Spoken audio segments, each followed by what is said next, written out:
The mirage of easy money. How does a dream become debt? It starts with a whisper. Just $500. Caleb was 19, hopeful, brilliant, and broke. College felt like the gateway to freedom, but freedom came at a price. When the campus loan officer smiled and said, "It's just a small start, you'll pay it off easily," he believed her. Most do. But debt doesn't announce itself like a villain. It enters quietly, disguised as opportunity, as necessity, as help. That's the thing about financial traps. They never look like traps at first. By the time Caleb realized that, just $500 had grown into a mountain of interest, fees, and penalties. His education wasn't teaching him finance anymore. It was teaching him fear. So, how does $500 become $50,000? Let's start at the beginning. Welcome to Financial Importance. If you are new here, we are not just talking about money, insurance, and investments. We are talking about choices, growth, and the cost of every decision. Hit subscribe and join a community that learns from every story. To all our loyal subscribers, your support means everything. Let's keep learning and growing together. Chapter 1: The Borrowed Beginning. It was orientation week, a blur of posters, promises, and pressure. Everyone around Caleb seemed to have already had their lives financed: new laptops, dorm decor, prepaid meal plans. His own bank balance laughed in zeros. When a friend mentioned the student starter loan booth offering up to $1,000 for educational needs, it sounded like survival. He applied. The form took 10 minutes. The consequences, 10 years. The loan officer had the charm of someone selling hope. "You'll only owe $25 a month," she said, tapping the calculator with manicured confidence. "Barely a coffee a day." Caleb nodded, signing papers he didn't read. After all, the words interest rate and compounding felt theoretical, like topics for a future class, not real-world traps. The money hit his account that evening. He bought a used laptop, a few textbooks, and a meal that didn't come from the dollar menu. For the first time, he felt like a real student. Empowered. In control. But buried inside that loan agreement were silent multipliers, interest clauses, deferred fees, and capitalization schedules.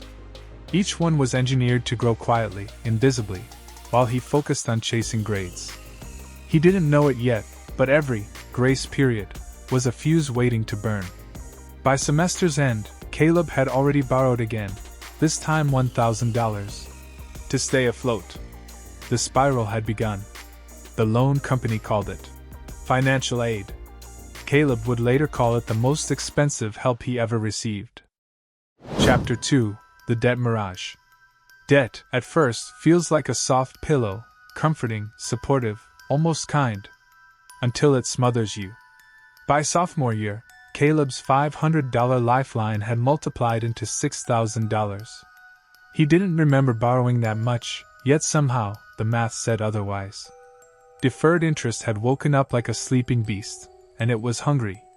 His email pinged with friendly reminders. "Your payment is due. Congratulations. You're pre-approved for more funding." It was predatory generosity disguised as opportunity. Each message carried both relief and dread. Caleb rationalized it the way most do. "It's an investment in myself." He pictured his future self, successful, employed, paying everything back easily. But the future doesn't pay today's bills. Reality does. To cover rent and groceries, he took out a credit card. One card became two. Two became four. His financial life now looked like a house of mirrors, every reflection showing a version of him smiling with borrowed confidence. He learned how to juggle due dates like a circus act, minimum payments here, partial payments there. Interest was invisible, but it was working overtime in the background. Friends joked about dying in debt, but it wasn't funny anymore. The numbers in his online statement didn't feel real, too large, too abstract to fear properly. So he didn't. He ignored them. He studied, worked part-time, laughed when he could, and scrolled through social media filled with curated lives that made his struggle feel like failure. Every month, he promised himself he'd catch up next semester. But time is a lender too, and it charges interest on denial. By graduation, his total balance, loans, cards, and fees combined, exceeded $30,000. Yet all he held in his hands was a diploma and a letter. "Congratulations, your repayment period begins now." The celebration blurred into silence. Debt had stopped being numbers on a screen. It had become the air he breathed. Chapter 3: The Cost of Freedom. Freedom isn't free, and Caleb learned that the hard way. After graduation, he believed he was finally done borrowing. A real job, a real salary, that was the plan. But the job market had other ideas. The only offers that came were unpaid internships and low-wage customer service gigs. He took one, because he had to start somewhere. Then the emails started again. Not from recruiters, from creditors. The deferment period was over. His $30,000 debt had quietly matured into $42,000. Late fees had stacked like dominoes, and interest capitalized with clinical precision. Each month's missed payment became a debt to the next. It was arithmetic alchemy, turning hope into obligation. Caleb worked double shifts, but his payments barely covered the interest. It was like trying to drain a sinking boat with a paper cup. Every paycheck was pre-claimed: rent, food, utilities, loans. Sometimes he skipped meals to make minimum payments. Sometimes he didn't. Friends from college posted photos of new apartments, engagements, and vacations. He posted nothing. What was there to show? He was earning, yes, but never owning. His income was leased by debt before he ever touched it. When collection agencies began calling, the tone changed. The friendly reminders were replaced with threats: legal action, credit destruction, wage garnishment. The same institutions that once called him a valued student now called him a delinquent account. He tried refinancing. Rejected. He tried negotiating. Ignored. He tried ignoring. Disaster. The irony was poetic. Debt had promised him freedom through education, and now it held his freedom hostage. One night, exhausted, Caleb sat in his tiny apartment staring at his laptop. The cursor blinked on an empty document titled Financial Plan. He couldn't write a single word. Because the truth was simple, he had none. That night, something broke. Not loudly. Just quietly, the sound of a man realizing the system was never built for him to win. Chapter 4: The Awakening. Rock bottom doesn't come with a warning. It just shows up, disguised as routine. Caleb's awakening began one ordinary morning, when he checked his balance and saw a number he couldn't process: $50,127.84. The exact cost of his education. A sum that once promised a future now mocked his existence. He sat there, staring at the digits like they were carved into his soul. How could a $500 loan turn into this? The answer wasn't a single bad choice. It was 1,000 small, reasonable ones. Each justified. Each deadly. That realization hit harder than any collection call. The system didn't need to hunt him. It had trained him to trap himself. To believe borrowing was progress.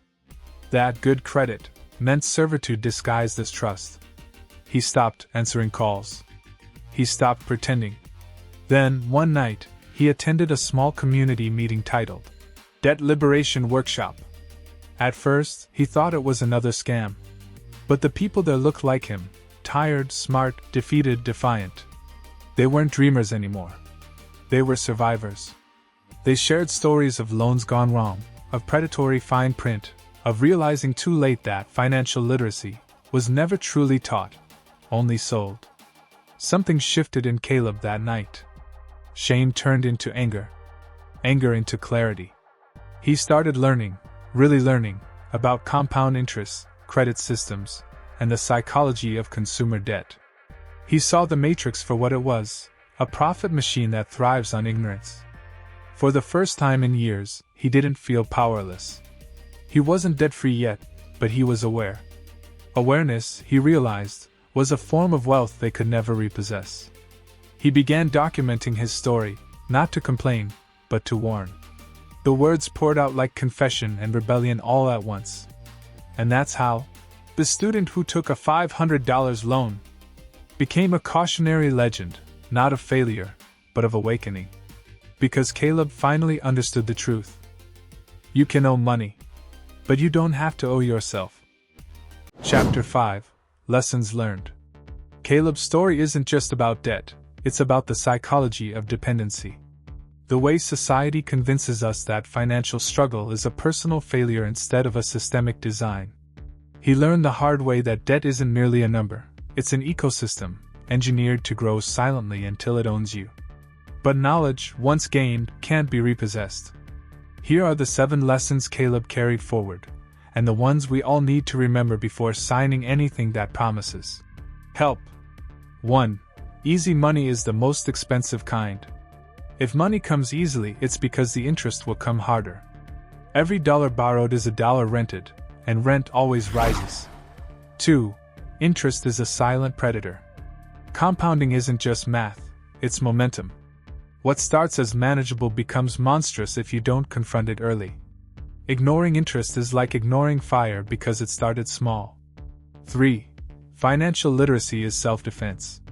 No one teaches you how to read a loan contract, because confusion is profitable.